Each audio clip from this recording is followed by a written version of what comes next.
News देख रहे हैं आप, आपके साथ मैं अभिषेक पांडे और बात करेंगे तीसरे विश्व युद्ध को लेकर, जिसे लेकर कहा जा रहा है कि तीसरा विश्व युद्ध छिड़ चुका है।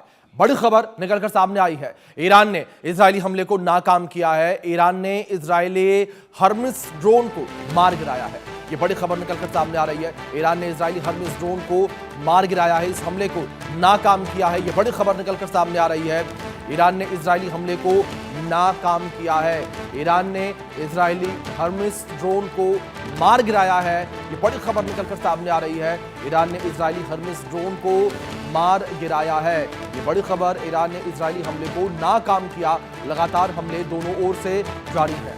लगातार हमले जो है वो होते हुए नजर आ रहे हैं, लेकिन इस बीच ईरान और इजराइल जो है वो खास तौर पर एक दूसरे के ऊपर विध्वंसक हमले करते हुए नजर आ रहे हैं। और इस बीच ईरान ने इजरायली हर्मिस ड्रोन को मार गिराया है, इस हमले को नाकामयाब किया है। ये बड़ी खबर निकलकर सामने आई है, ये बड़ी अपडेट निकलकर सामने आई है। और इस बीच इजराइल ने भी एक बड़ा दावा कल किया था, और इजराइल ने कल जब हमले को 24 घंटे पूरे हुए थे उस वक्त कहा था कि हमने एक दिन में यानी कि 24 घंटे में 1200 से ज्यादा बम जो है वो ईरान के ऊपर दागे हैं। और ये 1200 से ज्यादा बम जो है वो ईरान में तबाही मचा रहे हैं। और ईरान के सर्वोच्च नेता खामेनेई को भी खत्म कर दिया गया है, जिसकी पुष्टि बाद में ईरानी मीडिया के द्वारा भी की गई, ईरानी आर्मी के द्वारा भी जो है पुष्टि की गई। ये बड़ी खबर जो है फिलहाल निकलकर सामने आ रही है। ईरान इजराइल युद्ध जो है वो लगातार जो है विध्वंसक मोड़ पर पहुंचता हुआ नजर आ रहा है। दोनों देश जो है वो एक दूसरे के खात्मे की कस्में खाते हुए नजर आ रहे हैं। इस बीच एक और बड़ी खबर, जहां ईरान पर इजराइल ने फिर से हमला किया है और तेहरान में फिर से धमाके की आवाजें सुनाई दी हैं। 5 मिसाइल से हमले का दावा किया जा रहा है। ईरान पर इजराइल ने फिर से हमला किया है और तेहरान में धमाके की आवाज जो है वो भी सुनाई दी है। ये बड़ी खबर निकलकर सामने आई है। धमाके की आवाज तेहरान तक सुनाई दी है, तेहरान में सुनाई दी है। 5 हमले करने की ये खबर निकलकर सामने आई है। 5 मिसाइल से हमला करने का दावा किया गया है। ये बड़ी खबर, शहर जो है वो बारूद के ढेर में तब्दील होते हुए नजर आ रहे हैं, क्योंकि लगातार हमले जो हैं वो जारी हैं, लगातार हमले जो हैं वो किए जा रहे हैं। और इसी कड़ी में एक बार फिर से ईरान के ऊपर इजराइल ने अटैक किया है। 5 मिसाइलों से अटैक करने की जानकारी निकलकर सामने आ रही है कि 5 मिसाइलों से ये अटैक किया गया है। ये बड़ी खबर जो फिलहाल निकलकर सामने आ रही है। लगातार ईरान जो है वो भी जवाबी कार्रवाई कर रहा है। ईरान के द्वारा भी लगातार जवाबी कार्रवाई की जा रही है। ये बड़ी खबर है जो फिलहाल निकलकर सामने आ रही है।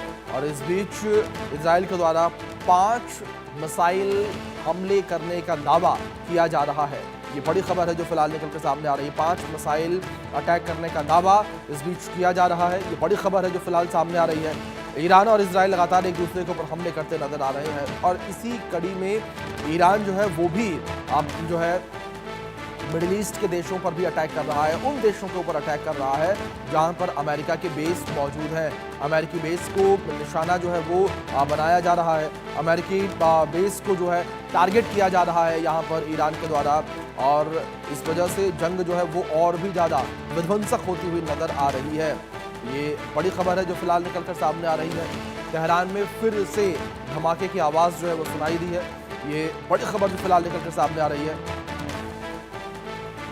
तो लगातार ये हमले जो है वो होते हुए नजर आ रहे हैं। लगातार दोनों देश एक दूसरे के ऊपर जो है वो बड़े हमले करते हुए नजर आ रहे हैं। अब आपको मैप के जरिए हम समझाने की कोशिश करते हैं किस तरीके से दोनों देश जो हैं वो एक दूसरे के ऊपर अटैक कर रहे हैं। आप देखिए किस तरीके से ये वो टारगेट्स हैं जिन्हें टारगेट किया जा रहा है। इजराइल का ईरान के ऊपर यह हमला है, जहां अबीज में हमला किया गया। आप देखिए अबीज में हमला किया गया, इसके बाद गारंडेर में हमला किया गया, तेहरान में अटैक किया गया, इस्फहान में हमला किया गया है, देशफुल में हमला किया गया है और बुशहर में हमला किया गया। इसके बाद बंदर अब्बास में भी अटैक किया गया है। आप समझिए ये वो पॉइंट्स हैं, 1 2 3 4 5 6 7 वो पॉइंट्स हैं ईरान के, जहां पर ये बड़े अटैक लगातार जारी है। लगातार ये हमले जो हैं वो इजराइल के द्वारा किए जा रहे हैं।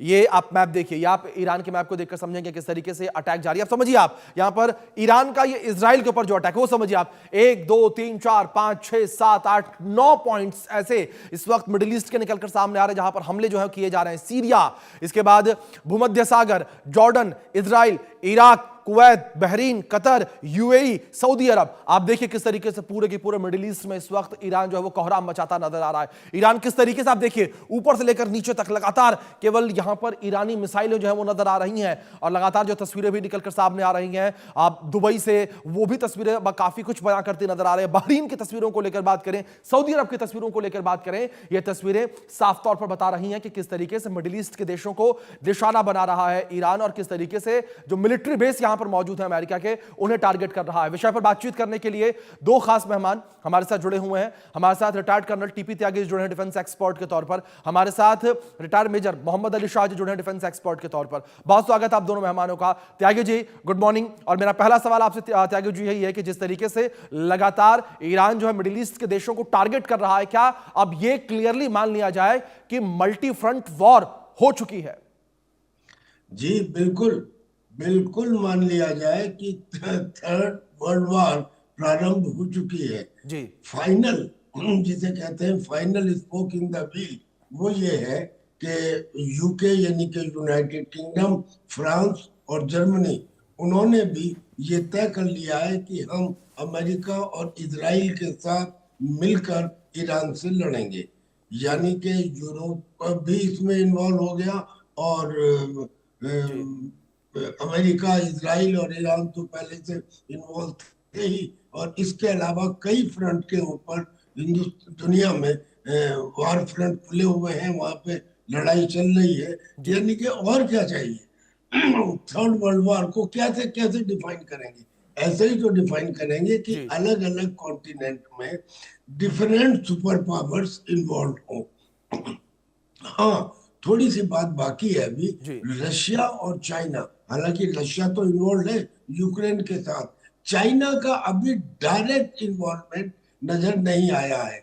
जरा सा पॉइंट वो बाकी है, otherwise can be taken as a third world war.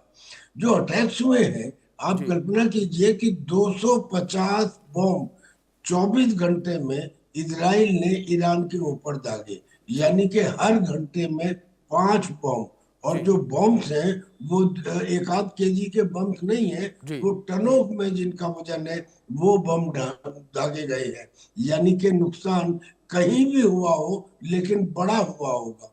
और ऐसे ही ईरान ने जो मिसाइलें दागी हैं इजराइल के ऊपर, वो मिसाइलों से नुकसान उसके तेल अवीव की सिटी में हुआ, हाइफा पोर्ट के ऊपर हुआ। अच्छा, अब हाइफा पोर्ट एक ऐसा पोर्ट है जिससे सब कनेक्टेड है। यानी कि हमारा भी जो आईमैक है, यानी इंडिया मिडल ईस्ट जी यूरोप कॉरिडोर, वो जी भी हाइफा पोर्ट से होके गुजरता है। तो ये प्रोजेक्ट के ऊपर भी प्रॉब्लम आएगी या डिले हो जाएगा। तो मतलब कोई ऐसा कंट्री नहीं है जो इससे अफेक्ट ना हो रहा हो। और अब जो ग्रेविटी है वो इतनी बढ़ती जा रही है कि it is not only missiles, it is not only normal explosive charge. Iran ने क्लस्टर बम डाला है इजराइल के ऊपर। क्लस्टर बम यानी कि बहुत सारे बम जो अलग अलग जगह जाके गिरते हैं, अलग अलग टाइम पे फटते हैं। वो न केवल नुकसान पहुंचाते हैं, बल्कि एक फियर पैदा हो जाता है लोगों में कि पता नहीं कौन सा छोटा बम कब और कितनी देर में फटे। बिल्कुल ये तो बिल्कुल। सर, ये जिस तरीके से आप ये जिक्र करते नजर आ रहे हैं, ये साफ तौर पर जो स्थितियां बनी हुई नजर आ रही हैं, ये स्थितियां बेहद ही चुनौतीपूर्ण इस वक्त पूरे मिडिल ईस्ट के लिए, पूरे एशिया पैसिफिक के लिए भी बनी नजर आ रही हैं। रिटायर्ड मेजर मोहम्मद अली शाह भी जुड़ गए हैं हमारे साथ।